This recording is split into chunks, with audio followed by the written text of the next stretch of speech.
రాష్ట్రంలో యూరియా కొరత రైతులను వెంటాడుతూ ఉంది.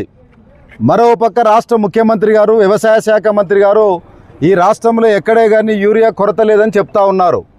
మేము భారత కమ్యూనిస్ట్ పార్టీ సిపిఐగా, రైతు సంఘాలుగా ఈ రాష్ట్రంలో మరి అటు శ్రీకాకుళం నుంచి ఇటు హిందూపురం వరకు ప్రతి రైతు కూడా ఈవేళ యూరియా కోసం ఎదురు చూస్తూ ఉన్నారు.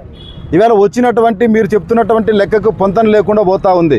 మరి నిజంగా మీరు యూరియా కొరత లేదంటే మరి ఆ యూరియా ఎక్కడికి వెళ్ళినట్లా?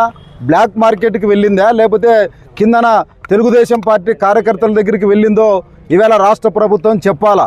ఈవేళ యూరియా కొరత అధికంగా ఉంటే ఈవేళ ముఖ్యమంత్రి గారు, వ్యవసాయ శాఖ మంత్రి గారు బాధ్యత లేకుండా మాట్లాడుతూ ఉన్నారు.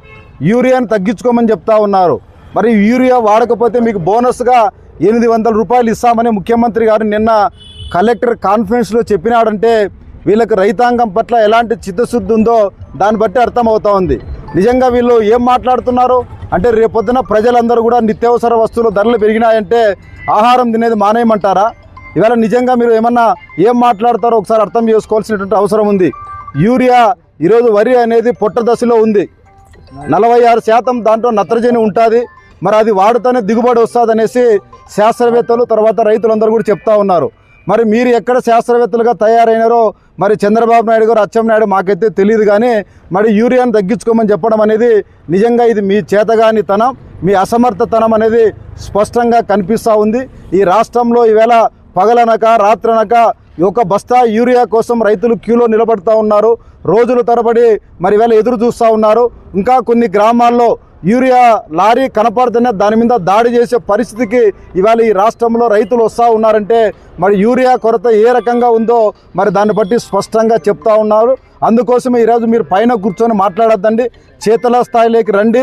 రైతులందరూ కూడా ఈవేళ మొత్తం అంతా యూరియా కోసం పడుతున్నటువంటి పడిగాపులను దృష్టిలో పెట్టుకొని ప్రతి రైతుకు కూడా యూరియాని సప్లై చేయాలనేసి భారత కమ్యూనిస్ట్ పార్టీ సిపిఐగా ఆంధ్రప్రదేశ్ రైతు సంఘంగా డిమాండ్ చేస్తూ ఉన్నాం.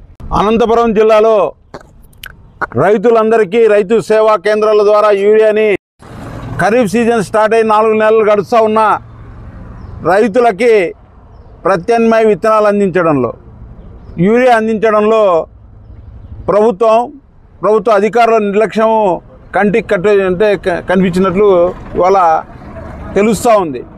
ఎక్కడ చూసినా వ్యవసాయ గోడౌన్ల దగ్గర కానీ, రైతు సేవా కేంద్రాల దగ్గర కానీ రైతులు రోజుల తరబడి ఇవాళ క్యూలో ఉంటూ వేచి చూస్తూ ఉన్నారు యూరియా కోసం.